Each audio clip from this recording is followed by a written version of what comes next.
আমি বাংলাদেশের উদাহরণ বাদই দিলাম, পাকিস্তানের কথা বলেন, পাকিস্তানের প্রধানমন্ত্রী একটা গোলাম দেশের গোলাম প্রধানমন্ত্রী, পাকিস্তানের সেনাপতি একটা গোলাম দেশের গোলাম সেনাপতি। তাহলে এবার বাংলাদেশের কথাও বুঝে নেন, বাকি অন্য আর 10টা মুসলিম দেশের কথাও বুঝে নেন। গোলাম দেশ গোলাম প্রধানমন্ত্রী, গোলাম দেশ গোলাম সেনাপতি। কেন ভাই? সুদের কাছে গোলাম। পাকিস্তান যে পরিমাণ IMF-এর কাছে লোন নিয়েছে, আর এই সমস্ত মুসলিম দেশগুলো যে পরিমাণ সুদী অর্থনৈতিক লেনদেনের সাথে জড়িত, এরা কোনোদিন মুখ দিয়ে সত্য বলতে পারবে না। কেন ফিলিস্তিনে গাজার 30,000 মানুষ মারা গেল আর কেউ মুখ দিয়ে উচ্চারণ করতে পারলো না শব্দ? সবাই গোলাম। সেই গোলামির একটা কারণ হচ্ছে সুদী গোলামি, সুদী অর্থনীতির কাছে গোলাম। এই জন্য আল্লাহ এবং আল্লাহর রাসূল সুদ থেকে এত পরিমাণে সতর্ক করেছে, সুদ থেকে তো বহু দূরের কথা, সাধারণ স্বাভাবিক কর্য থেকে পর্যন্ত সতর্ক করেছে। সাধারণ স্বাভাবিক কর্জেরও মূলনীতি ইসলামে। কর্জে হাসানা দেওয়া অনেক নেকির কাজ। আল্লাহ কোরআনে বলছেন, ওয়াকরিদুল্লাহ করজান হাসানা, তোমরা আল্লাহকে কর্জে হাসানা দাও। একটা মানুষ বিপদে পড়েছে, ওকে কর্জে হাসানা দেওয়া মানে আল্লাহকে কর্জে হাসানা দেওয়া। তবুও কর্জে হাসানা নিয়ে কেউ এসি কিনবে, কর্জে হাসানা নিয়ে কেউ ফ্রিজ কিনবে, কর্জে হাসানা নিয়ে কেউ মোটরসাইকেল কিনবে, কর্জে হাসানা নিয়ে কেউ বাড়ি বানাবে, এটা কখনোই ইসলাম নয়। রাসূল সাল্লাল্লাহু আলাইহি ওয়াসাল্লাম তখনই কর্জে হাসানা নিতে বলেছেন, আর তখনই কর্জে হাসানা দিতে বলেছেন যখন মেডিকেলে আছে, অপারেশনের দরকার, মরে যাচ্ছে, পড়াতে পারছে না, বাঁচতে পারছে না, টিকতে পারছে না, তখন যাও কারো কাছে কর্জে হাসানা চাও। আর তখন মানুষকে বলা আছে, মুসলমানকে বলা আছে তোমরা কর্জে হাসানা দিবা। সাধারণ কর্জনীয় মানুষ আরাম আর আয়েশের জিনিস কিনবে, এটা ইসলাম সমর্থন করে না। কর্জ মানুষকে গোলাম বানায়, মানুষের আত্মমর্যাদা বিক্রি করে দেয়, মাথা নত করে দেয়, অন্তর ছোট করে দেয়, মিথ্যা বলা শিখায়, ধোঁকা দেওয়া শিখায়। আপনি কি মিথ্যা বলেন না? লোন কিস্তি পরিশোধ করতে গিয়ে বলেন না? বলেন লোন কিস্তি পরিশোধ করতে গিয়ে মিথ্যা বলতে হবে। কর্জ, লোন, সুদ মানুষের মাথা নত করে, মানুষের আত্মমর্যাদা বিক্রি করে দেয়, আত্মসম্মান বিক্রি করে দেয়, মিথ্যা বলা শিখায়, ধোঁকা বলা শিখায়। এই জন্য আল্লাহর নবী বলেছে যে তোমরা কর্জে হাসানা নিও, আরাম আয়েশের জিনিস কিনবে না। বিপদে পড়ছো, বাঁচো না, তখন কর্জ নিতে গেছে, সেটা আলাদা। আর আমরা সুদে লোন নিয়ে, বিপদে পড়ে সুদে নিলাম তা না, সুদে লোন নিয়ে আরাম আয়েশের জন্য এসি কিনেছি, ফ্রিজ কিনেছি, বাড়ি কিনেছি। আমার কোনোদিন স্বাধীনভাবে মুখ খোলার সুযোগ থাকবে না। আমি গোলাম, আমার ছেলে গোলাম, আমার পরবর্তী প্রজন্ম গোলাম, আমার দেশ গোলাম, আমার দেশের দায়িত্বশীলেরাও গোলাম। সুদ মানুষকে গোলাম বানায়। সম্মানিত উপস্থিতি, তাহলে আমার পুরো বক্তব্যের সারমর্ম আপনাদের সামনে পেশ করে দিই। আজকে আপনাদেরকে গুরুত্বের সাথে মনে রাখতে হবে যে আল জামিআহ আস-সালাফিয়া এদেশের এক ব্যতিক্রম ধর্মী, ওইখানে একটা গুরুত্বপূর্ণ কথা ছুটে গেছে জামিয়া সালাফের কথা বলার আগেও, যে শুধু আমি আপনাদের বিষয়ে বললাম, মেম্বার এমপি মন্ত্রীর বিষয়ে বললাম, মাদ্রাসা মসজিদ আর আলেম ওলামা কি ছুটে যাবে? জি না। মাদ্রাসা মসজিদ আলেম ওলামাদের কাছে গেল, নামাজ, সালাত, হজ, জাকাত সবই পাবেন। কি পাবেন না ভাই? ন্যায় পরায়ণতা পাবেন না, সততা পাবেন না। এটা ইসলামী দলে যোগ দেন, এটা ইসলামী সংগঠনে যোগ দেন, যে বেশি চামচামি করতে পারবে ওই দলের নেতা অকি পদ দিয়ে বসে আছে। যান আপনি একটা মাদ্রাসায় যান, কমিটি অন্যায় পরায়ণ, মাদ্রাসার প্রিন্সিপালের কাছে যান, অন্যায় পরায়ণ। এদের কাছে দেশ দিলে কোনোদিন এরা দেশও চালাতে পারবে না। কিন্তু এরকম অন্যায় পরায়ণ গোলাম হলো কিভাবে? ভাই বানু ইসরায়েলেরা নবীর সন্তান, ওরা এরকম মিথ্যা, ধোঁকা, সটতা, মুনাফিকি শিখলো কিভাবে?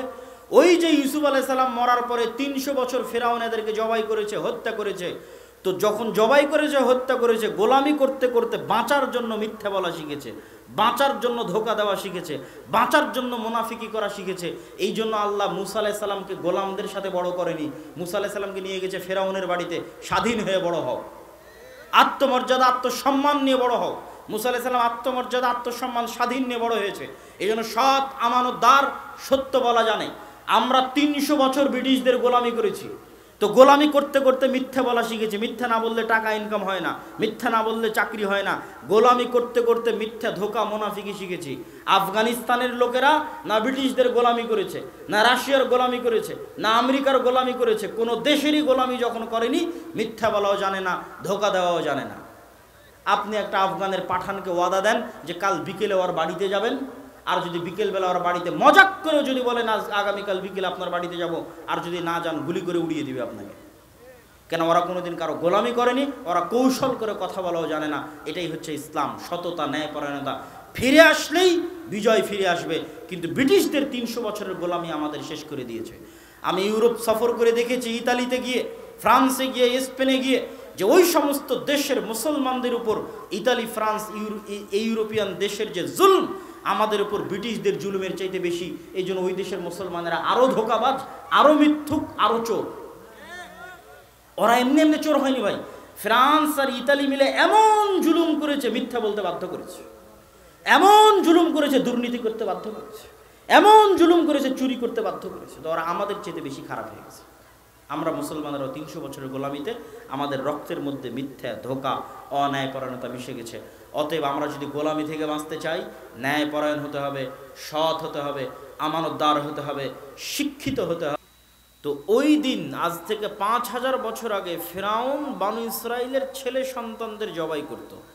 তাহলে বানু ইসরাইলের চোখের সামনে ওর ছেলে সন্তানকে জবাই করছে, কিন্তু মুখ দিয়ে কিছু বলতে পারবে না, হাত দিয়ে বাধা দিতে পারবে না। তাহলে কত বড় গোলাম, কত বড় কৃতদাস, যার চোখের সামনে ওর গোটা বংশের, পুরো বানু ইসরাইলের হাজার হাজার, যে বাড়ি থেকে সংবাদ আসবে এই বাড়িতে ছেলে সন্তান জন্ম নিয়েছে, ওই বাড়িতে পুলিশ গিয়ে, ফেরাউনের বাহিনী গিয়ে ওই ছেলে সন্তানকে ইনস্ট্যান্ট জবাই করে দিবে।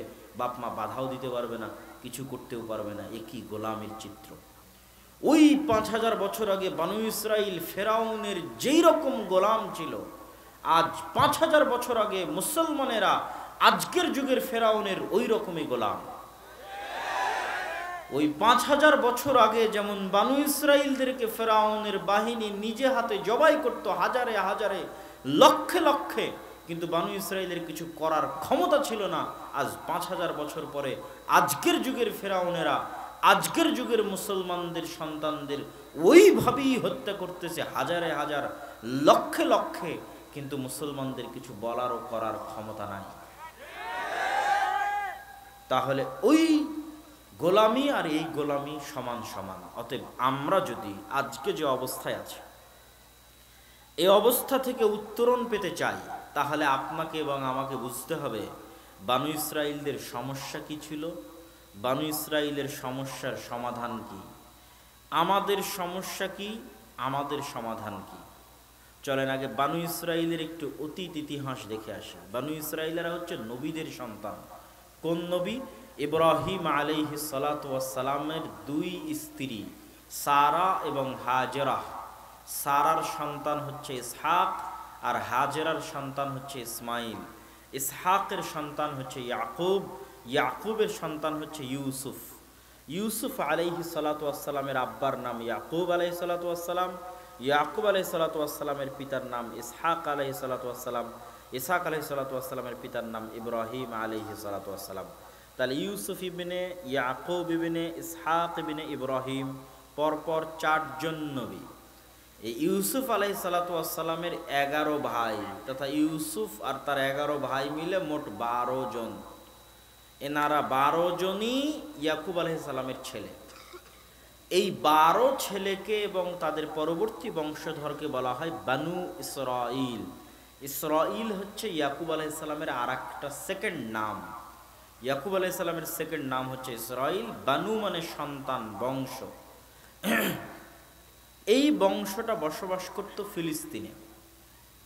আজকের যে ফিলিস্তিন, আজকের যে মসজিদে আকসা, আজকের যে জেরুজালেম, এখানেই বসবাস করত বানু ইসরাইল তথা ইব্রাহিম আলাইহিস সালামের প্রথম স্ত্রী সারার সন্তান ইসহাক এবং তাদের পরবর্তী বংশধরেরা।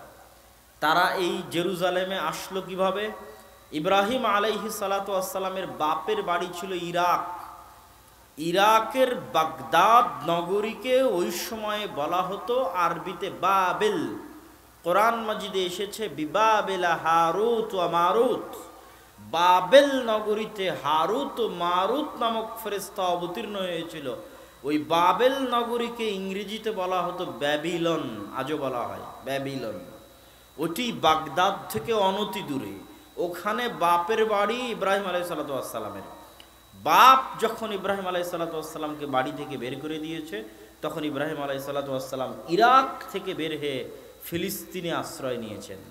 তো ফিলিস্তিন হচ্ছে আজকে নাম ফিলিস্তিন, ওই দিন এর নাম ফিলিস্তিন ছিল না। ওই দিন নাম কি ছিল? ওই দিন নাম ছিল শাম বা সিরিয়া।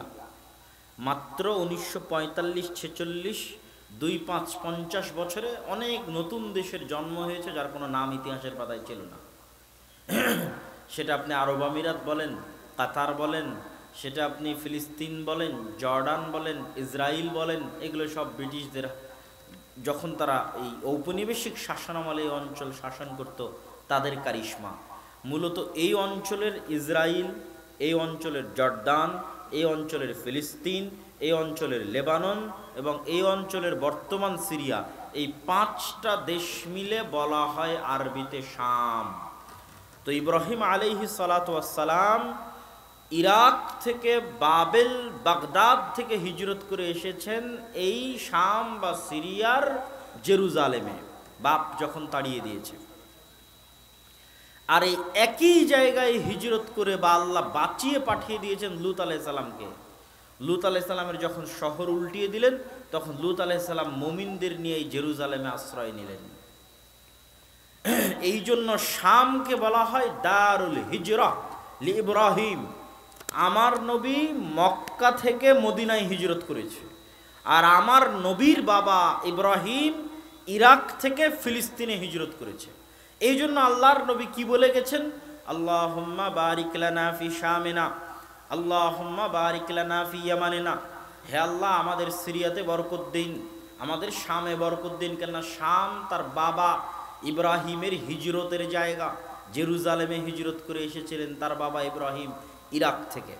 এই জন্য রাসূল সাল্লাল্লাহু আলাইহি ওয়াসাল্লাম বলে গেছেন, লা তাযালু তায়ফাতুম মিন উম্মতি যাহিরিনা আলাল হক লা ইয়াদুররুহুম মান খাযালাহুম।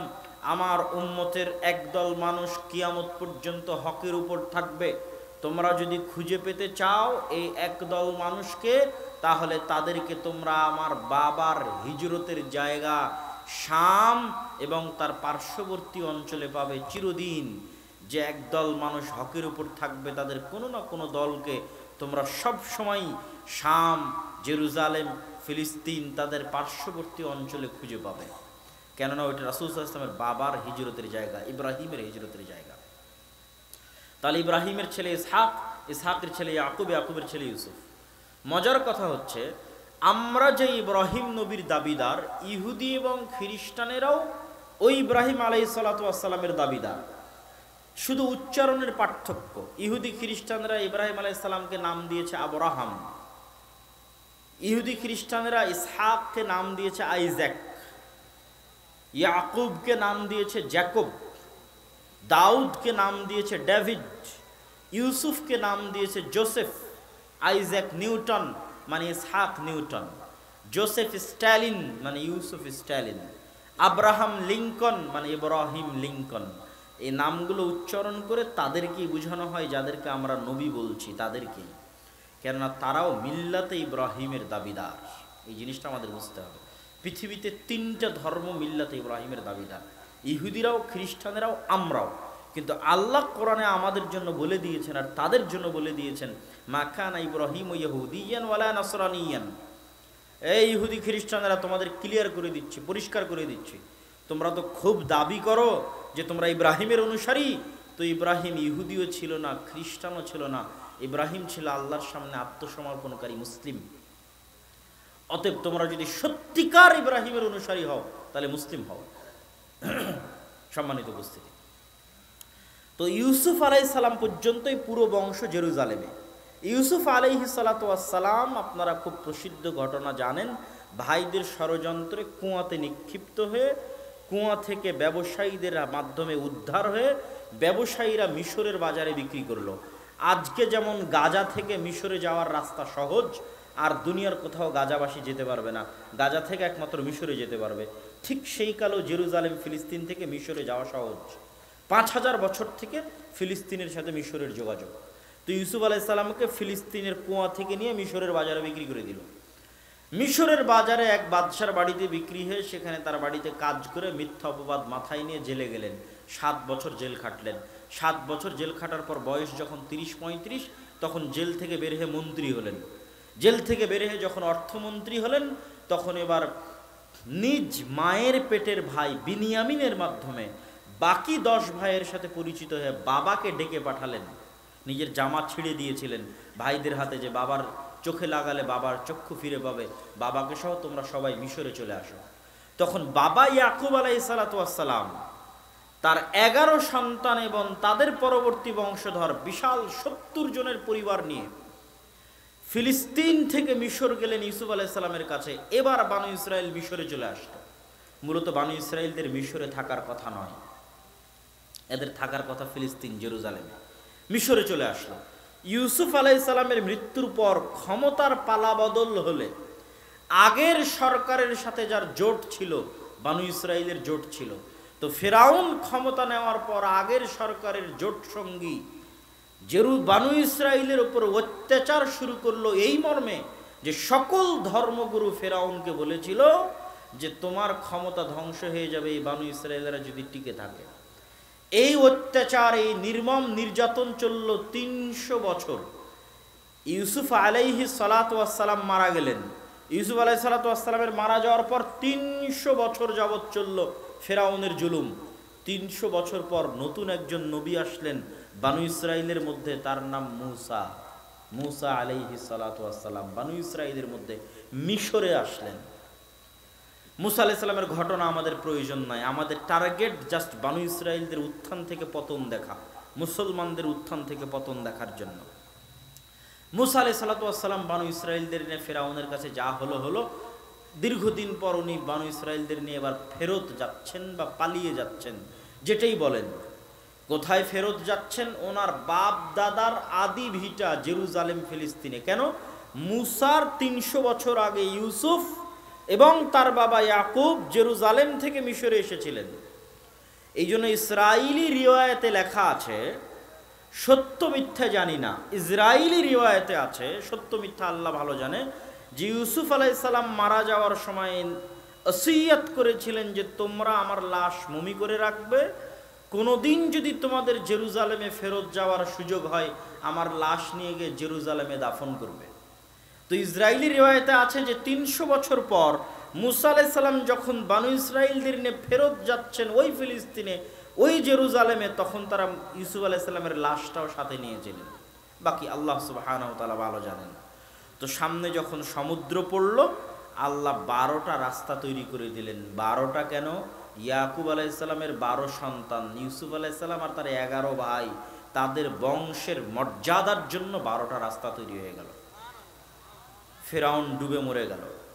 আপনি এখনো ম্যাপে গেলে দেখবেন যে সমুদ্র পার হওয়ার পর মরুভূমি, ফিলিস্তিন পৌঁছা পর্যন্ত, জেরুজালেম পৌঁছা পর্যন্ত সৌদি আরব, মিশর, সিরিয়া, জর্ডান, ইসরায়েল, ফিলিস্তিন, এই কয়টা দেশের মধ্যে ছড়িয়ে আছে বিস্তীর্ণ মরুভূমি, তার নাম সিনাই মরুভূমি। 3-4টা বাংলাদেশের সমান হবে এত বড় মরুভূমি, সিনাই মরুভূমি। তো মুসা আলাইহিস সালাম বানু ইসরাইলদের নিয়ে সমুদ্র পার হয়ে মরুভূমিতে পড়ে গেলেন। আর যেই দেশে ঢুকবেন এই 300 বছরে তো ওই দেশে অন্যরা এসে বসবাস করছে। কেননা জেরুজালেম তো ওনারা 300-400 বছর আগে ছেড়েছে ইয়াকুব আলাইহিস সালাম তার 70 জনের পরিবার নিয়ে। তো আজ কেমনে তারা ওই জেরুজালেমে ঢুকবে? তো আগে মরুভূমিতে বসবাস। মরুভূমিতে যখন বসবাস, তো মরুভূমিতে পানির ব্যবস্থা নাই, আর পাশের সমুদ্রের লবণাক্ত পানি খাওয়া যায় না। আর এই মরুভূমিতেই হচ্ছে তুর পাহাড়, যেই তুর পাহাড়ে আল্লাহ মুসা আলাইহিস সালামের সাথে কথা বলেছেন, এই সিনাই মরুভূমিতেই। মিশর থেকে লোহিত সাগর পার হয়ে এই মরুভূমিতেই তুর পাহাড়। তো পানির নাই ব্যবস্থা। এবার আল্লাহ কোরআনে বলছেন, কোরআনের মধ্যে বানু ইসরাইলের ঘটনা যত বিস্তারিত আছে আর কোথাও নাই। আল্লাহ কোরআন মাজিদে বলছেন, ওয়াইদ ইসতাসকা মূসা লিকাওমিহি ফাকুল নাদরিব বিআসাকাল হাজার ফানফাজারাত মিনহু ইসনাতা আশারাতা আইনা ক্বাদ আলিমা কুল্লু উনাসিম মাশরাবাহুম।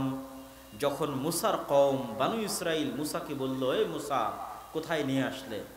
মরুভূমির মধ্যে পানির ব্যবস্থা নাই, তোমার আল্লাহকে বলো পানির ব্যবস্থা করে দিতে।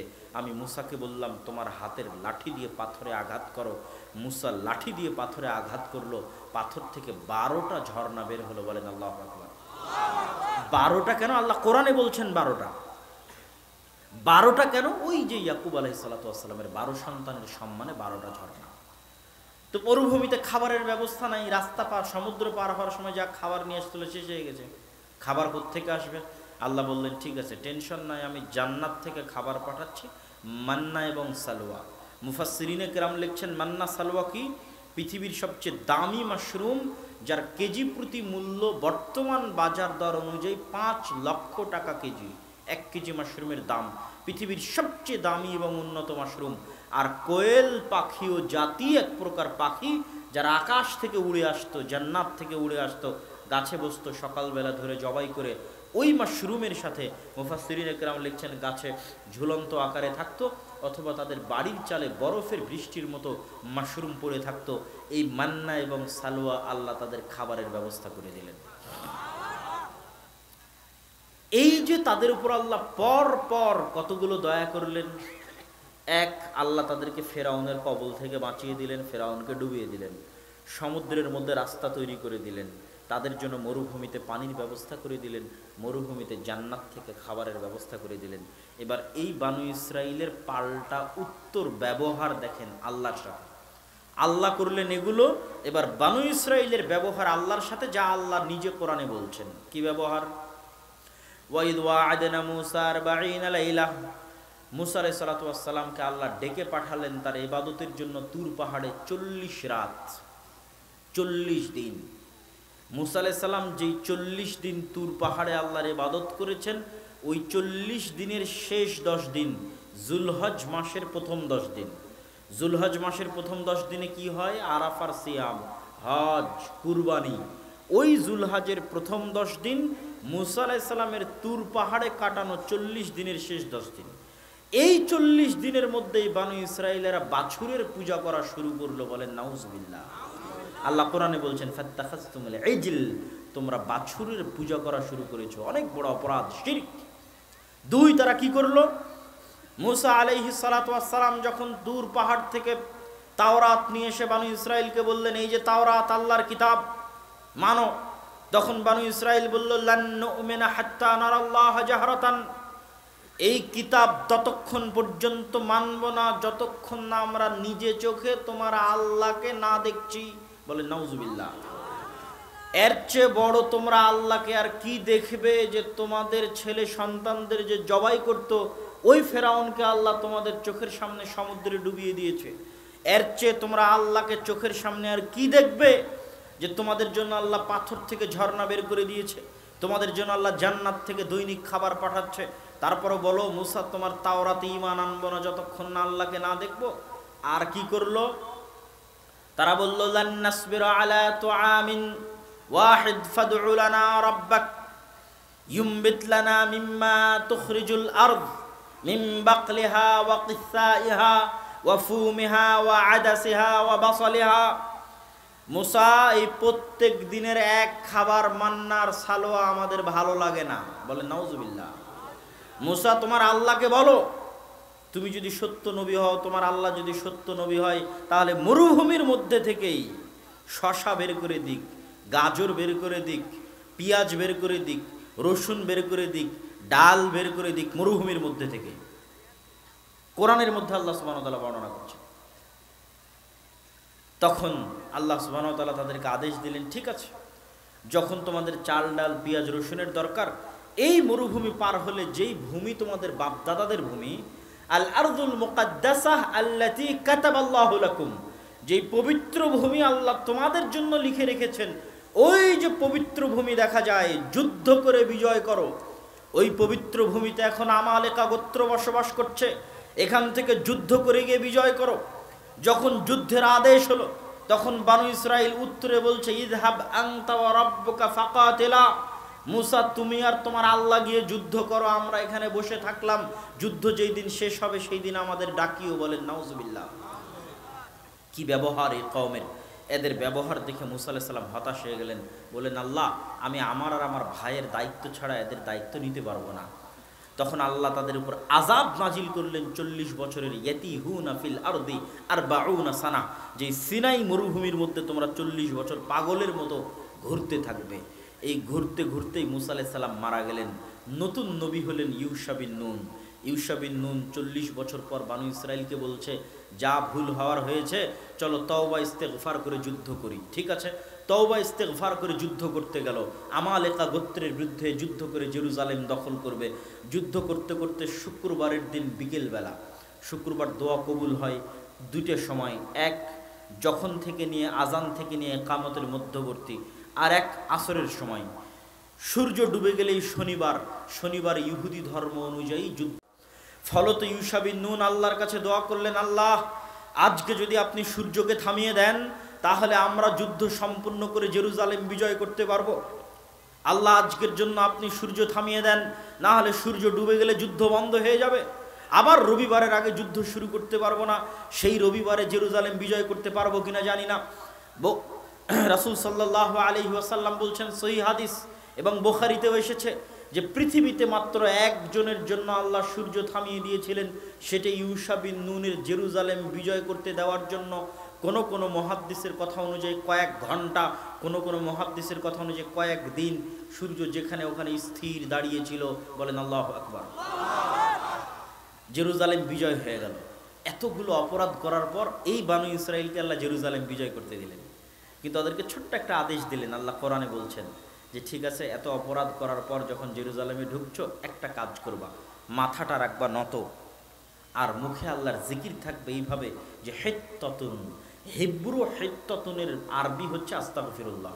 মাথা নত করে জেরুজালেমে ঢুকবা আর মুখে বলবা আস্তাগফিরুল্লাহ আস্তাগফিরুল্লাহ আল্লাযী লা ইলাহা ইল্লা হুয়াল হাইয়ুল কাইয়্যুম ওয়া আতুবু ইলাইহি আস্তাগফিরুল্লাহ আস্তাগফিরুল্লাহ।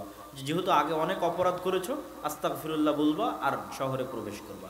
এবার আল্লাহ নিজেই কোরআনে বলছে, জানো বানু ইসরাইল কি করেছিল? আমার এই আদেশের বিরোধিতা করতে গিয়ে মাথা এরকম উঁচু করে পিছনটা আগে দিয়ে আর মুখে হিত্তাতুনের পরিবর্তে হিনতাতুন, গমের দানা গমের দানা গমের দানা, আস্তাগফিরুল্লাহ বলবো না, গমের দানা গমের দানা গমের দানা বলতে বলতে মাথা উঁচু করে পিছন আগে দিয়ে জেরুজালেমে প্রবেশ করেছে। বলেন নাউজুবিল্লাহ।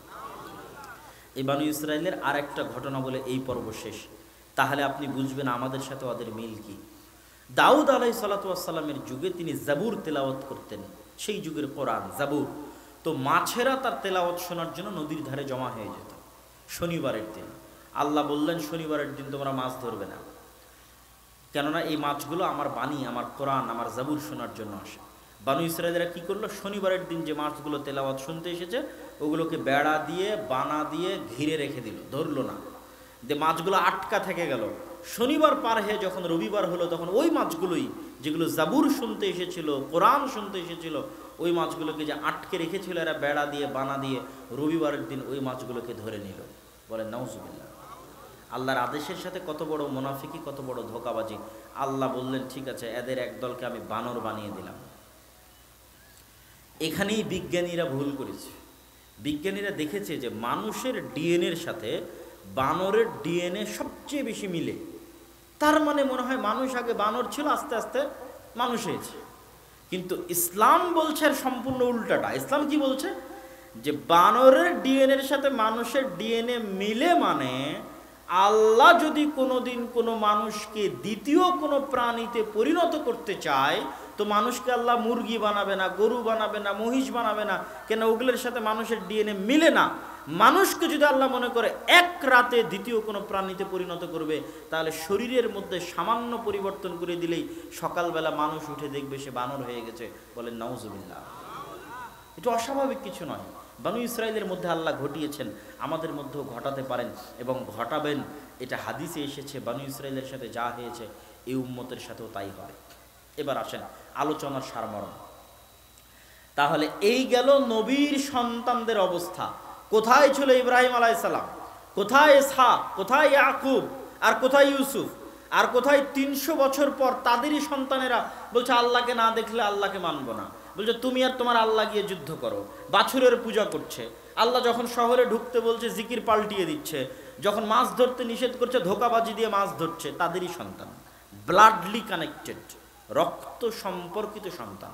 তাহলে একটা জাতির উত্থান, একটা জাতির পতন। ওই জাতির সাথে বানু ইসরাইলের সাথে আমরা যে মিলব, আমরা যে এই যুগের বানু ইসরাইল, আজ 5000 বছর পর আমরা মুসলিম উম্মাহ, আমরা যে এই যুগের বানু ইসরাইল, এই কথা আমি বানিয়ে বলছি না।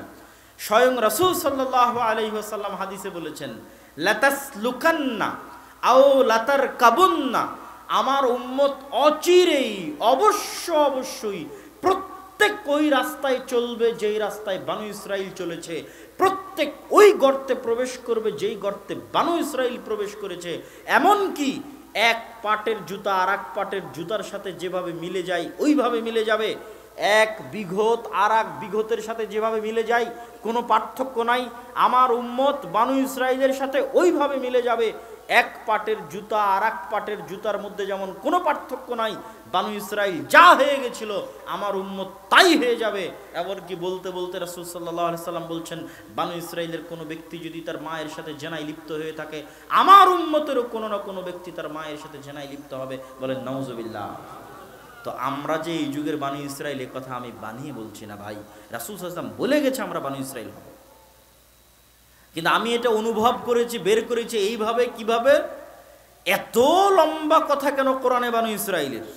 ব্রেনেই ধরতো না, কি দরকার এত লম্বা? আর কোন জাতির এত লম্বা ঘটনা আল্লাহ, যতগুলো ঘটনা আজ এখানে বললাম সবগুলো ঘটনা আল্লাহ কোরআনে বলেছে। এত কেন দরকার বানু ইসরাইল এত লম্বা ঘটনা বলার কোরআন মাজিদে? কোরআন মাজিদের প্রত্যেকটা অক্ষর দামি। তাহলে কেন বলেছে আল্লাহ? আল্লাহ জানেন যে উম্মত এই কিতাব পড়বে ওই উম্মত একদিন বানু ইসরাইল হয়ে যাবে। অতএব বানু ইসরাইলের ঘটনাগুলো কোরআনে দিয়ে রাখো। কোনোদিন যদি এই ঘটনাগুলো দেখে এরা শিখে আর সংশোধন হয়, তাহলে তাদের ভাগ্য পরিবর্তন হতে পারে। যেটা আমি আপনাদের সামনে করতেছি, যে কোরআনে আল্লাহ বানু ইসরাইলের বর্ণনা দিয়েছে, আমিও তুলে ধরলাম। এবার আপনাকে দেখাবো আমরা কিভাবে বানু ইসরাইল। চলেন এবার দেখি আমরা কিভাবে বানু ইসরাইল। এবার আমাদের অতীত গৌরব দেখেন। আমরা বানু ইসরাইলের দুই তিনটা বৈশিষ্ট্য হুবহু এখন সবচেয়ে বেশি ওর মধ্যে পড়ে গেছে। বানু ইসরাইলের এই পুরো ঘটনার সারমর্ম হচ্ছে, তারা ধোঁকা দিত আল্লাহর সাথে, তারা মুনাফিকি করত আল্লাহর রাসূলের সাথে, তারা শঠতা করত, মিথ্যা কথা বলতো। মিথ্যা, ধোঁকা, শঠতা, মুনাফিকি, এই কয়েকটা বৈশিষ্ট্য তাদের রক্তের মধ্যে মিশে গেছিল, যা তারা প্রতি সেকেন্ডে মুসা আলাইহিস সালামের সাথে করত। মুসা আলাইহিস সালাম বিরক্ত হয়ে গেছিল এদের ধোঁকায়, এদের শঠতায়, এদের মুনাফিকিতে। এবার আসেন আমাদের মুসলমানদের অবস্থা, যে আমরা মুসলমানেরা মনে করে নিয়েছি ইসলাম মানে বাহ্যিক সালাত, সিয়াম, হজ, যাকাত। বাহ্যিক ইসলাম মানে সালাত, সিয়াম, হজ, যাকাত আদায় করলেই আমি মুসলমান। কিন্তু আমি সালাত পড়েও, সিয়াম রেখেও, হজ করেও আমি যে প্রতিনিয়ত মানুষকে ধোঁকা দিচ্ছি, প্রতিনিয়ত মানুষের সাথে মিথ্যা বলছি, প্রতিনিয়ত অন্যের সম্পদ ভক্ষণ করছি, প্রতিনিয়ত মানুষের সাথে মুনাফিকি করছি, ধোঁকাবাজি করছি, এটা কিন্তু আমরা কখনো গণায় ধরি না, কখনোই আনি না। অথচ ইসলাম এটাই। ইসলামের মূল সারমর্ম হচ্ছে আল আদালাহ, ন্যায় পরায়ণতা। ইসলামের মূল সারমর্ম হচ্ছে আস-সাদাকাহ, সত্যবাদিতা। ন্যায় পরায়ণতা কি? আমরা জানিও না, বুঝিও না যে ন্যায় পরায়ণতা কি। আপনাকে তার আগে একটু শক্ত করে বলি ন্যায় পরায়ণতা বোঝানোর জন্য। মনে করেন আজ বাংলাদেশের সব মানুষ নামাজি হয়ে গেল, আজ বাংলাদেশের সব মা এবং বোন পর্দাশীলা হয়ে গেল। তো এখন বাংলাদেশ যেভাবে চলছে, সবাই নামাজি, সবাই পর্দাশীলা, তা আপনি কি এই দেশকে ইসলামী দেশ বলবেন?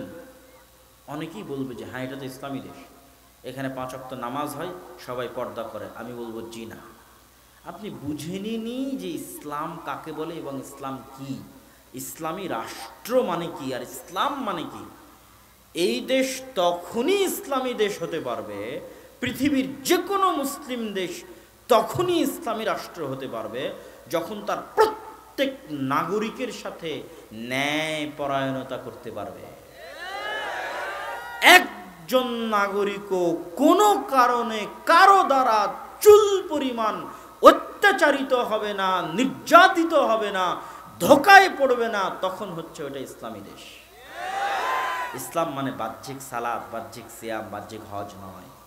এই জিনিসটা আমরা বুঝি না দেখেই আমাদের দেশের হাজারো শত লাখো মানুষ অন্যায়ভাবে মানুষের সম্পদ লুণ্ঠন করে, দুর্নীতি করে, ধোঁকা দিয়ে, মিথ্যা বলে টাকা ইনকাম করে চলে গেছে হজ করতে। তাহলে ও যে মিথ্যা বলে, দুর্নীতি করে, ধোঁকা দিয়ে টাকা ইনকাম করলো, আবার ওই টাকা দিয়ে হজ করতে চলে গেল, তাহলে এই ধোঁকাটা ও কাকে দিতে চাচ্ছে? এ তো বানু ইসরাইল। ওই যুগের বানু ইসরাইল যা করতো, ওই যে বেড়া দিয়ে বানা দিয়ে ঘিরে রেখে পরের দিন সকালবেলা ধরে নিয়েছে। ধোঁকা, ধোঁকাবাজ, মিথ্যু। এরা তো ধোঁকাবাজ, মিথ্যু। তাহলে এরা তো এই যুগের বানু ইসরাইল, এরা তো জানেই না যে ন্যায় পরায়ণতা কি। আপনাকে বুঝায় ন্যায় পরায়ণতা কি। ওমর রাদিয়াল্লাহু তাআলা আনহু 10 জন জান্নাতের সুসংবাদ প্রাপ্ত সাহাবীদের একজন, ইসলামের দ্বিতীয় খলিফা। রাসূল সাল্লাল্লাহু আলাইহি ওয়াসাল্লাম যাদেরকে শহীদ হওয়ার কথা বলেছেন, ইসলামে অগ্রিম জানিয়ে দিয়েছেন, তাদের মধ্যে একজন ওমর রাদিয়াল্লাহু তাআলা আনহু। তার কোনো ইবাদতের এবং আমলের কমতি ছিল না, আর কোনো বড় গুনাহ ছিল না যে তাকে মদিনা থেকে জেরুজালেম অর্ধেক রাস্তা পায়ে হেঁটে যেতে হবে। ওমর রাদিয়াল্লাহু তাআলা আনহু বেনামাজিও ছিলেন না, ওমর রাদিয়াল্লাহু তাআলা আনহু বেনামাজিও ছিলেন না, ওমর রাদিয়াল্লাহু তাআলা আনহু বড় দানশীল ছিলেন।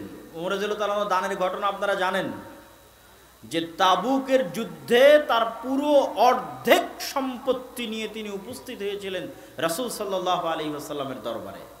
আর আজকে আমরা যে প্রোগ্রাম আয়োজন করছি, এই প্রোগ্রাম হচ্ছে অত্র অঞ্চলের প্রত্যেক মুসলমানের সন্তানকে মসজিদে দিন শিক্ষা দেওয়ার ব্যবস্থা করার জন্য।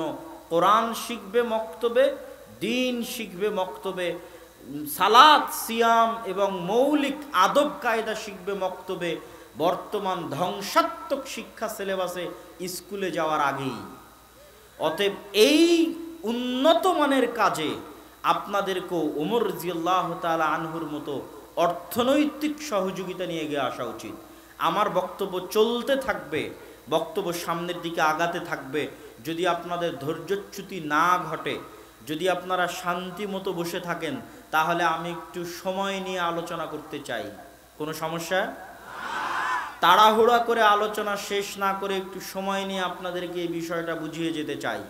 অতএব উঠে বিশৃঙ্খলা সৃষ্টি না করে শান্তিপূর্ণভাবে বসে থাকেন।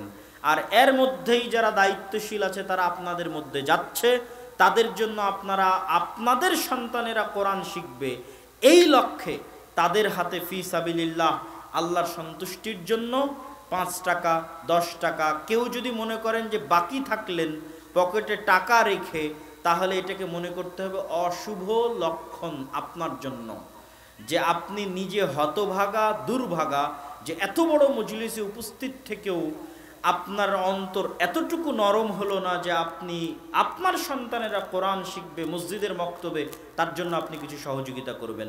বলছিলাম ওমর রাদিয়াল্লাহু তাআলা আনহু মদিনা থেকে জেরুজালেমে গেছেন অর্ধেক রাস্তা পায়ে হেঁটে। তো ওমর রাদিয়াল্লাহু তাআলা আনহুর কি অপরাধ? তিনি কি সালাত আদায় করতেন না? তিনি কি দান করতেন না? তিনি কি রাতে তাহাজ্জুদের সালাত আদায় করতেন না? সবই করতেন। তাহলে অর্ধেক রাস্তা পায়ে হাঁটলেন কেন? অর্ধেক রাস্তা পায়ে হেঁটে ওমর রাদিয়াল্লাহু তাআলা বুঝাতে চেয়েছেন ইসলাম মানে শুধু সালাত সিয়াম নয়। ইসলাম মানে আমি ওমর, আমি শাসক, আমার শাসন চলা অবস্থায় আমার একটা চাকর, আমার একটা গোলামও যেন বলতে না পারে কিয়ামতের মাঠে যে আমি ওমর ন্যায় পরায়ণতা করিনি। যদি আমার একটা গোলামও বলে বসে যে ওমর তার শাসনকালে ন্যায়পরায়ণতা করেনি, তাহলে আমি ওমর ইসলামী শাসন চালাতে পারিনি, আমাকে পদত্যাগপত্র দিতে হবে, পদত্যাগ দিয়ে বিদায় নিতে হবে। শুধু ন্যায়পরায়ণতা ঠিক রাখতে অর্ধেক রাস্তা ওমর রাদিয়াল্লাহু তাআলা পায়ে হেঁটেছেন। আপনি বলবেন এটা তো গেল তাদের বিষয়, আমাদের মধ্যে ন্যায়পরায়ণতা কি? আপনাদের মধ্যে ন্যায়পরায়ণতা দেখাচ্ছি। এত মানুষ এখানে উপস্থিত আছেন, সবাইকে লক্ষ্য করে জিজ্ঞেস করতেছি, আপনি নামাজি, আপনি হাজি, আপনি দানবীর, মসজিদ কমিটির সভাপতি, জালসার অতিথি, আপনার উদ্দেশ্যে আমার প্রশ্ন, আপনি যদি আপনার বোনের সম্পত্তি, আপনার বোন তার বাপের সম্পত্তিতে যে ভাগ পাবে, এই সম্পত্তি বুঝিয়ে দিতে গড়িমসি করেছেন, এই সম্পত্তি বুঝিয়ে দিলেও দেরিতে বুঝিয়ে দিয়েছেন, সম্পত্তি দেরিতে বুঝিয়ে দিলেও আপনি ভালো জায়গায় বোনকে সম্পত্তি দেননি, ভালোটা আপনি নিয়েছেন, পচাটা অচলটা বোনকে দিয়েছেন। আপনি নামাজি হলেও, আপনি হাজি হলেও আপনি জান্নাতে যেতে পারবেন না যদি আপনার বোন আপনাকে ক্ষমা না করে। এর নাম ইসলাম, এর নাম ন্যায়পরায়ণতা। আপনি অসৎ, অন্যায়পরায়ণ, আপনার সালাত, আপনার সিয়াম, আপনার হজ আপনাকে জান্নাতে নিয়ে যেতে পারবে না। কেননা ইসলাম ন্যায়পরায়ণ দিন। এই দিনের যিনি রব প্রতিপালক উনি ন্যায়পরায়ণ, এই দিনের যিনি নবী তিনি ন্যায়পরায়ণ। আল্লাহ সুবহানাহু ওয়া তাআলা ওপেন ঘোষণা দিয়ে রেখেছেন, ইন্নী হাররামতু যুলমা আলাইয়া। শোনো দুনিয়ার মানুষ, আমি আল্লাহ তোমাদের রব হিসেবে বলছি, আমি আমার উপর জুলুম করাকে হারাম করে নিয়েছি। কেমনভাবে হারাম করে নিয়েছি জানো? দুনিয়ার মানুষে মানুষে অন্যায় অবিচার করলে আমি তো মিটাবই। পশুতে পশুতে যদি অন্যায় অবিচার করে, তো কিয়ামতের মাঠে পৃথিবীর কোথাও যদি মানুষ সামাজিক বিচারে, মেম্বার চেয়ারম্যানের দরবারে, এমপির দরবারে, জজ কোর্টে, হাইকোর্টে, সুপ্রিম কোর্টে কেউ যদি তার অধিকার না পায়, কেউ যদি ন্যায়পরায়ণতা না পায়, আর ওই মজলুম ব্যক্তিকে আমি আল্লাহ কিয়ামতের মাঠে যদি ন্যায়পরায়ণতা না করে দিতে পারি, ন্যায় বিচার না করে দিতে পারি, তাহলে আমি রব হিসেবে একজন মিথ্যুক রব। বলেন নাউজুবিল্লাহ।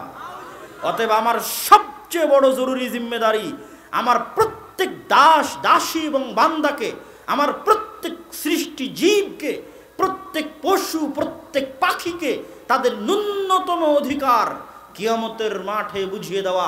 চুল পরিমাণ যদি কেউ মাজলুম হয়ে থাকে, তাহলে ওর হকটা আদায় করে নিয়ে দেওয়া, এটা আমি আল্লাহ আমার সবচেয়ে বড় দায়িত্ব, এবং আমি এটা পালন করবই, করবই, করবই।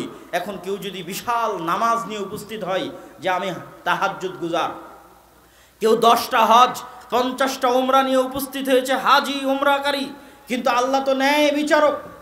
আল্লাহ যদি আজকে ওর হজ দেখে, ওর উমরা দেখে, ওর দান দেখে, ওর সালাত দেখে তার একটা বান্দার উপর জুলুম করেন, তাহলে আল্লাহ সুবহানাহু ওয়া তাআলা তার দাবিতে মিথ্যুক বলে গণ্য হবেন। এই জন্য আল্লাহ তাদের সালাত, সিয়াম, হজ, যাকাত দেখবেন না, আগে দেখবেন আমার এই বান্দাটা মাজলুম। দুনিয়ার জজ court, high court, supreme court, MP, মন্ত্রী, চেয়ারম্যান কেউ তাকে ন্যায় বিচার দিতে পারেনি। আমি আল্লাহ তার সৃষ্টিকর্তা, আজ তাকে পরিপূর্ণ ন্যায় বিচার বুঝিয়ে দেব। এর নাম ইসলাম। ইসলামে ন্যায়পরায়ণতা এত গুরুত্বপূর্ণ, এত ভয়ঙ্কর, এত জরুরি, এটার নাম হচ্ছে ইসলাম, যে ন্যায়পরায়ণতা কী জিনিস। এবার আপনি এবং আমি যাচাই করতে পারি যে আমাদের 24 ঘন্টা কিভাবে যাচ্ছে। আমি আমার বাপ মায়ের সাথে ন্যায়পরায়ণ আচরণ করি কিনা, আমার স্ত্রীর সাথে আমি ন্যায়পরায়ণতা রক্ষা করি কিনা। আমার স্ত্রীর কারণে কিয়ামতের মাঠে আমার জান্নাত আটকে যেতে পারে শুধু ন্যায়পরায়ণতার অভাবে। সালাত, সিয়াম আল্লাহ মাফ করে দিবে, হজ আল্লাহ মাফ করে দিবে, ন্যায়পরায়ণতার ত্রুটি ঘটলে আল্লাহ মাফ করবে না যতক্ষণ না ওই ব্যক্তি মাফ না করে। আমি প্রতিবেশীর প্রতি ন্যায়পরায়ণতা করতে পারছি কিনা, আমার ভাইয়ের প্রতি ন্যায়পরায়ণতা করতে পারছি কিনা, এটা হচ্ছে আসল ইসলাম, এটা হচ্ছে প্রকৃত ইসলাম, যেটার উপর বানু ইসরায়েলেরা টিকে থাকতে পারেনি, ন্যায়পরায়ণতার মাপকাঠি থেকে নিচে নেমে গেছে। আর আমরা মুসলমানেরা একদম অতল গহব্বরে চলে গেছি ন্যায়পরায়ণতা থেকে। ন্যায়পরায়ণতার দিকে আজকের ইউরোপ, আজকের আমেরিকা আমাদের চেয়ে ভালো। কি বুঝলেন? ন্যায়পরায়ণতা বাস্তবায়নে আজকের ইউরোপ, আজকের আমেরিকা আমাদের চাইতে ভালো। সম্মানিত উপস্থিতি, দ্বিতীয় মুসলমানদের যে সমস্যা, যেই সমস্যার কারণে তারা বানু ইসরাইল, যেই সমস্যার কারণে তারা আজকে মাজলুম, সেটা হচ্ছে সাদাকাহ, সত্যবাদিতা। আমাদের নবী মুহাম্মদ সাল্লাল্লাহু আলাইহি ওয়াসাল্লাম নবী হওয়ার আগে থেকেই সত্যবাদী, নবী হওয়ার আগে থেকেই আমানতদার, এবং 40 বছর যাবৎ মানুষ প্রমাণ করতে পারেনি যে তিনি কখনো কোনো মিথ্যা কথা বলেছেন। আমরা হচ্ছি সেই নবীর উম্মত, কিন্তু আমরা 24 ঘন্টা মিথ্যা বলতে অভ্যস্ত হয়ে গেছি। আমাদের কাছে সবচেয়ে সহজ পাপ, সবচেয়ে সহজ গুনাহ হচ্ছে মিথ্যা। আপনি দেখেন মিথ্যা বলতে আমরা কতটা সিদ্ধহস্ত হয়েছি, যে আমরা মক্কার কাফের মুশরিকদেরকেও অতিক্রম করে চলে গেছি। একটা ছোট্ট ঘটনা আপনাকে বলি। আবু সুফিয়ান রাদিয়াল্লাহু তাআলা আনহু তিনি মক্কা বিজয়ের সময় ইসলাম গ্রহণ করেছে। আগের 10, 12, 15 বছর যতদিন ছিল ততদিন তিনি ইসলামের বিরুদ্ধে যুদ্ধ করেছেন। খন্দকের যুদ্ধে 10,000 সেনাবাহিনী নিয়ে মদিনা ঘেরাও করে আল্লাহর নবীকে হত্যা করবেন, মদিনাকে ধ্বংস করবেন।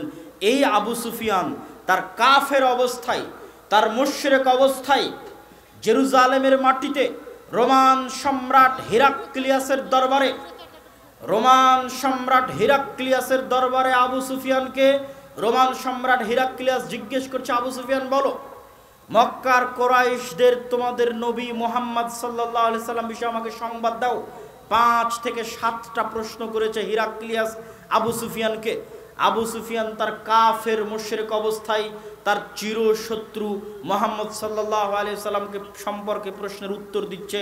আবু সুফিয়ান বলছে, আমি যদি মিথ্যা বলতে লজ্জা না পেতাম তাহলে আজকে এই দিনে মুহাম্মাদের বিরুদ্ধে মিথ্যা বলতাম, কিন্তু আমি মিথ্যা বলতে লজ্জা পাই, এই জন্য আমি আজকে এই হেরাক্লিয়াসের দরবারে আমার চিরশত্রু যাকে হত্যা করা আমার টার্গেট সেই মুহাম্মাদের বিরুদ্ধে আজকে আমি মিথ্যা বললাম না, বলতে পারিনি, কেননা আমি মিথ্যা বলতে লজ্জা পাই।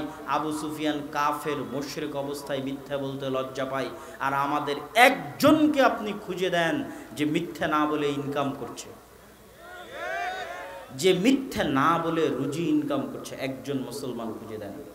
একজন মুসলমান খুঁজে দেন যে তার জীবনে ন্যায়পরায়ণ। আপনারা এই হাদিস বহু শুনেছেন যে রাসূল সাল্লাল্লাহু আলাইহি ওয়াসাল্লাম বলেছেন, সাবআতু ইউদিল্লুহুমুল্লাহ ইয়াওমা লা দিল্লা ইল্লা দিল্লুহ। 7 শ্রেণীর মানুষকে আল্লাহ কিয়ামতের মাঠে তার বিশেষ ছায়া দিবেন। 1 নম্বরে ইমামুন আদিল, ন্যায়পরায়ণ, দায়িত্বশীল। আজীব, কত বড় বড় ইবাদত তারপরে আছে, সবার আগে ন্যায়পরায়ণকে দিয়ে রেখেছে রাসূল সাল্লাল্লাহু আলাইহি ওয়াসাল্লাম। আগে হাদিস যখন পড়েছি কোনোদিন এটার অর্থ বুঝতাম না, যখন ইউরোপ ঘুরে আসলাম তখন দেখলাম বাপরে বাপ, এটাই তো ইসলাম, ন্যায়পরায়ণতাই তো ইসলাম, ন্যায়পরায়ণতাই তো ইসলাম।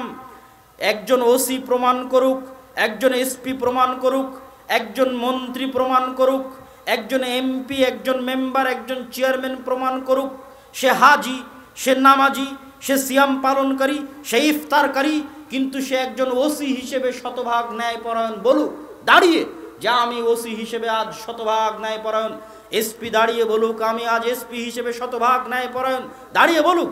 একজন মেম্বার চেয়ারম্যান দাঁড়িয়ে বলুক যে আমি মেম্বার চেয়ারম্যান হিসেবে শতভাগ ন্যায়পরায়ণ। এরা যত সালাত আদায় করুক, যত হজ করুক, যত সিয়াম পালন করুক, এরা কেউই প্রকৃত ইসলাম বুঝে না এবং মানে না।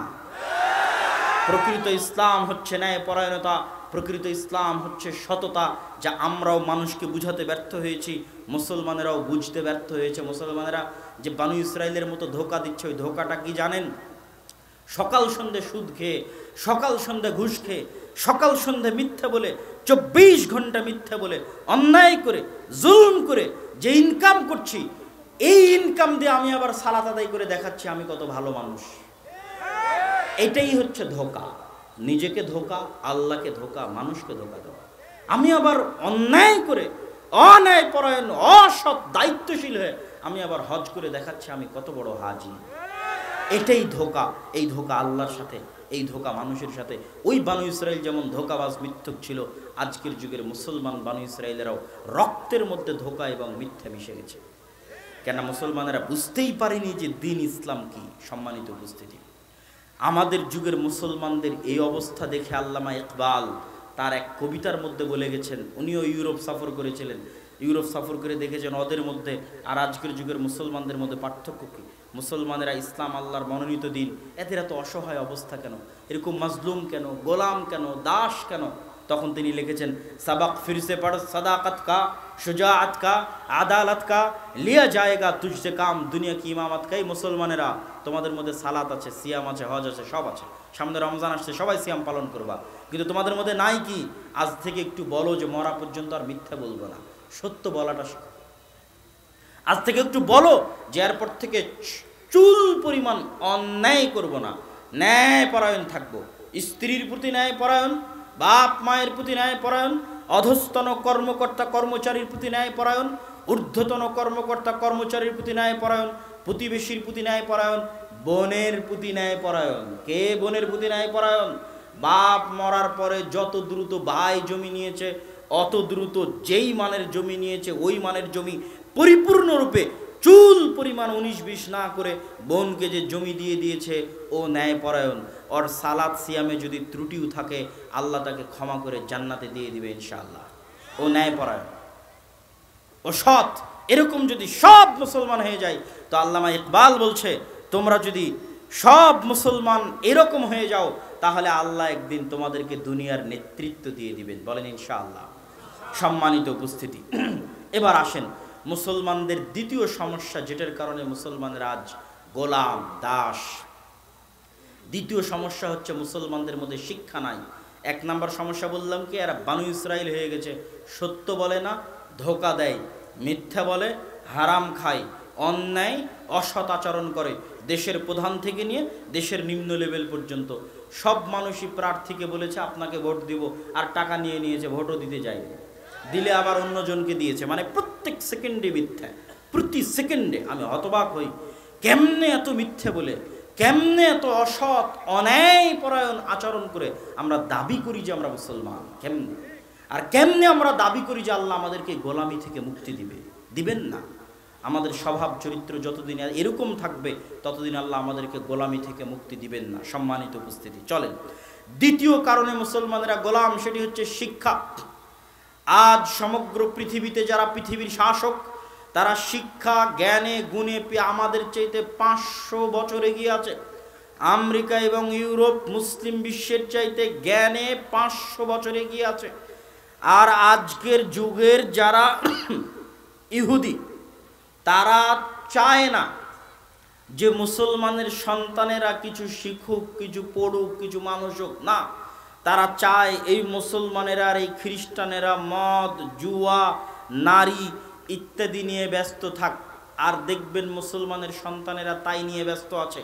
কেউ ফ্রি ফায়ার, কেউ পাবজি, কেউ বিড়ি, কেউ সিগারেট, কেউ জুয়া, কেউ ক্রিকেট, কেউ ফুটবলের জুয়া, এগুলো নিয়ে ব্যস্ত আছে। আর এখন তো যা টুকটাক শিক্ষা ছিল সেটিকেও ধ্বংস করে দেওয়া হচ্ছে, যেন এই জাতি স্বাধীন হওয়া তো বহু দূরের কথা, আরও যেন গোলাম হয়ে যায় 10, 15, 20 বছর পর। এই গোলামির আলামতটা পাবেন কোথায়? গোলামির আলামত পাবেন মুসলিম বিশ্ব, তৃতীয় বিশ্বের দেশগুলো। তারা মনে করছে উন্নতি মানে রাস্তাঘাট। আমি আপনাকে বলি, আজকে আড্ডার সকল রাস্তাঘাট, নেয়ামতপুর, গোমস্তাপুরের সকল রাস্তাঘাট যদি স্বর্ণ দিয়ে বানিয়ে দেওয়া হয়, আর এই উপস্থিত যত মানুষ আছে এদেরকে যদি কিছু শিখানো না হয়, তাহলে এই গোমস্তাপুরে, নিয়ামতপুরে কাল মেডিকেল ক্লিনিক করা হলে ডাক্তারি করার মতো একটা লোক এই এলাকায় পাওয়া যাবে না। ইন্ডিয়া থেকে ভাড়া করে নিয়ে আসতে হবে ডাক্তার। তাহলে আড্ডার লোক কি করবে? আড্ডার লোক ওই ক্লিনিকে ঝাড়ু দিবে, আর পিয়ন, ঝাড়ুদার আর পিয়নের চাকরি করবে, লেবার আর মিস্ত্রির চাকরি করবে, কিন্তু ওর রাস্তা স্বর্ণ দিয়ে বানানো আছে। তো স্বর্ণের রাস্তা দিয়ে কি করবে? যেমন আজ মসজিদ কমিটিগুলোর অবস্থা, যেটা আজকে আমাদের প্রোগ্রামের মুখ্য উদ্দেশ্য। মসজিদ কমিটি উন্নয়নের মিটিং দিলে এসি, উন্নয়নের মিটিং দিলে টাইলস, উন্নয়নের মিটিং দিলে ফ্যান, লাইট, উন্নয়নের মিটিং দিলে দোতলা, তিনতলা, কিন্তু মসজিদের আশেপাশের সব শিশু, কিশোর, যুবক সবচেয়ে মদখোর, জুয়াখোর, গাঞ্জাখোরে পরিপূর্ণ হয়ে গেল। তাদেরকে মসজিদে ডেকে যে 2টা দিন শিখাতে হবে, এটা নিয়ে মসজিদ কমিটির কোনো মিটিং নাই। এই জন্য আমি বলেছি যে ওই মসজিদ কমিটিকে 24 ঘন্টার মধ্যে পদত্যাগ করতে হবে, যে মসজিদ কমিটি তার মসজিদে দিন শিক্ষার ব্যবস্থা করতে পারবে না। ও জানে না কেন এই মসজিদ প্রতিষ্ঠা করা হয়েছে। মুহাম্মদ সাল্লাল্লাহু আলাইহি সাল্লাম মসজিদে নববী চাকচিক্য, রংচং, আরামায়েশের জন্য প্রতিষ্ঠা করেননি। সাহাবীদেরকে দিন শিখাবেন, তারা ইবাদত করবে, দিন শিখবে, এই জন্য প্রতিষ্ঠা করা হয়েছে। মসজিদের সবচেয়ে বড় দায়িত্বগুলোর একটি দায়িত্ব হচ্ছে দিন শিক্ষা। বলতে বলতে বলতে বলতে এই পর্যায় পর্যন্ত বলেছি। বগুড়ার দিকে কয়েকটা মসজিদে গেছিলাম, রাজশাহীর বাঘায় 9টা মসজিদে একদিন সফর করেছে, 9টার একটা তো মক্তব নাই, অথচ প্রত্যেকটা মসজিদে টাইলস আছে, এসি আছে, ফ্যান আছে, লাইট আছে। যদি বলি মক্তব নাই কেন, বলে টাকা পয়সার সমস্যা। তখন বলতে বলতে এই পর্যন্ত বলেছি যে আপনার মসজিদে মক্তব চালু করতে হবে এসি বিক্রি করে হলেও, আপনার মসজিদে মক্তব চালু করতে হবে মসজিদে টাইলস খুলে বাজারে বিক্রি করে হলেও, আপনার মসজিদে মক্তব চালু করতে হবে মসজিদের ফ্যান এবং লাইট বাজারে বিক্রি করে হলেও। তবুও মসজিদে মুসলমানের সন্তানের দিনের শিক্ষার ব্যবস্থা করতে হবে। আজ আমরা শিক্ষায় পিছিয়ে এই জন্যই গোলাম, আজ আমরা শিক্ষায় পিছিয়ে এই জন্যই গোলাম, শিক্ষায় পিছিয়ে এই জন্যই গোলাম। সম্মানিত উপস্থিতি, মুসলমানেরা তৃতীয় আর একটা কারণে বর্তমান পৃথিবীতে গোলামির জীবন যাপন করছে। প্রথমে বলেছি সৎ নই, ন্যায়পরায়ণ নই, মিথ্যা বলি। তারপরে বলেছি শিক্ষা নাই, আমরা শিক্ষা নিয়ে গুরুত্ব দেই না, আমাদের দেশ দেয় না, রাষ্ট্র দেয় না। বড় বড় মধ্যপ্রাচ্যের দেশগুলো কোটি কোটি টাকা পর্যটন আর বিনোদনে শেষ করে দিচ্ছে, শিক্ষার কোনো গুরুত্ব নাই। মুসলমানদেরকে শিক্ষিত করে, জ্ঞানী করে, তাদেরকে স্বাধীন করো, এ বিষয়ে ফোকাস নাই, বরং পর্যটন আর বিনোদনে টাকা পয়সা নষ্ট করা হচ্ছে। আর যাদের কাছে অল্প টাকা আছে, এরা উন্নয়নের নামে কেউ রাস্তাঘাট বানিয়ে আর কেউ মসজিদে এসি আর ওই টাইলস লাগিয়ে টাকাগুলো নষ্ট করে দিচ্ছে। কারো কাছে শিক্ষার গুরুত্ব নাই। এই দিনটা শিক্ষার দিন, জ্ঞানের দিন। শিক্ষা এবং জ্ঞানে উন্নতি না হলে গোলামি থেকে মুক্তি মিলবে না। 3, সুদী অর্থনীতি। মুসলমানদেরকে গোলাম বানিয়ে রেখেছে সুদী অর্থনীতি। সুদী অর্থনীতি শুধু মুসলমানকে গোলাম বানায়নি, পৃথিবী